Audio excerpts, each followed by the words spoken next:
আমাদের নিজেদের মধ্যে নিজেদের রাজনীতি থাকবে, রাজনীতি নিয়ে বিভাজন থাকবে, কিন্তু বাংলাদেশ প্রশ্নে, জুলাইয়ের প্রশ্নের জন্য আমরা সবাই ঐক্যবদ্ধ থাকি।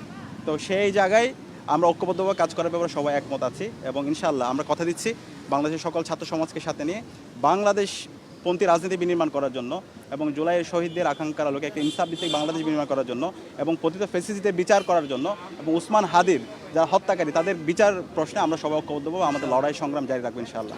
আমাদের মধ্যে অনেক বিভাজন তৈরি হয়েছে, সেই বিভাজনের সুযোগ নিয়ে আজকে পতিত ফ্যাসিস্টরা এবং এখানে দিল্লির তাবেদাররা তারা বিভিন্ন ধরনের ষড়যন্ত্র এবং চক্রান্ত করছে।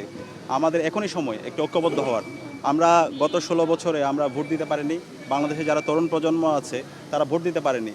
তো একটি ফ্রি ফেয়ার ক্রেডিবল নির্বাচনের জন্য আমাদেরকে ঐক্যবদ্ধ ভূমিকা পালন করতে হবে এবং এই জুলাইয়ের শহীদদের যে স্বপ্ন, সেই স্বপ্নের বাংলাদেশ বিনির্মাণ করার জন্য আমাদেরকে ঐক্যবদ্ধ হতে হবে এবং পতিত ফ্যাসিস্টদের যে বিচার, সেই বিচারের প্রশ্নে আমাদেরকে ঐক্যবদ্ধ হতে হবে।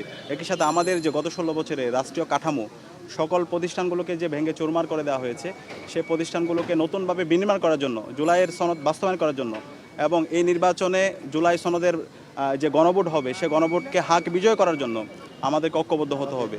তো আমরা আশা করছি যেহেতু বাংলাদেশের সকল রাজনৈতিক দল, ছাত্র সংগঠন এবং ফ্যাসিবাদ বিরোধী সকল সংগঠন ঐক্যবদ্ধ হয়েছে, সুতরাং বাংলাদেশ আর কখনো পথ হারাবে না।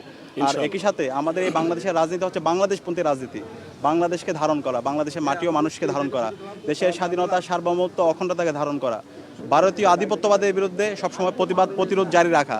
যেই রাজনীতি শহীদ জিয়া এবং বেগম জিয়া আমাদেরকে দেখিয়েছেন, সেই রাজনীতি বিনির্মাণ করাই হচ্ছে আমাদের আগামীর বাংলাদেশের রাজনীতি। তো সেই বাংলাদেশের রাজনীতি বিনির্মাণ করার জন্য আমরা ঐক্যবদ্ধভাবে লড়াই চালিয়ে যাব। একই সাথে শহীদ উসমান হাদির বিচারের প্রশ্নে আমরা কথা বলেছি।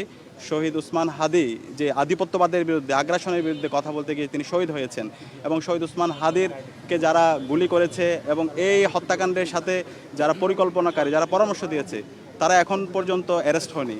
তো সে জায়গায় সকল রাজনৈতিক দল, ছাত্র সংগঠন সবাই যেন ঐক্যবদ্ধভাবে ওসমান হাদির বিচারের প্রশ্নে যেন ঐক্যবদ্ধ হয় এবং যারা ঘাপটি মেরে বসে আছে, যারা ইন্টারভিউর মধ্যেও ঘাপটি মেরে বসে আছে, এদের যেন আমরা বিচার আওতায় নিয়ে আসতে পারি, সে ব্যাপারে আমরা কথা হয়েছে এবং আমরা আশা করছি আমরা সবাই ঐক্যবদ্ধভাবে এই স্বাধীন বাংলাদেশে শহীদ উসমান হাদি ভাইয়ের বিচার নিশ্চিত করতে পারবো ইনশাআল্লাহ।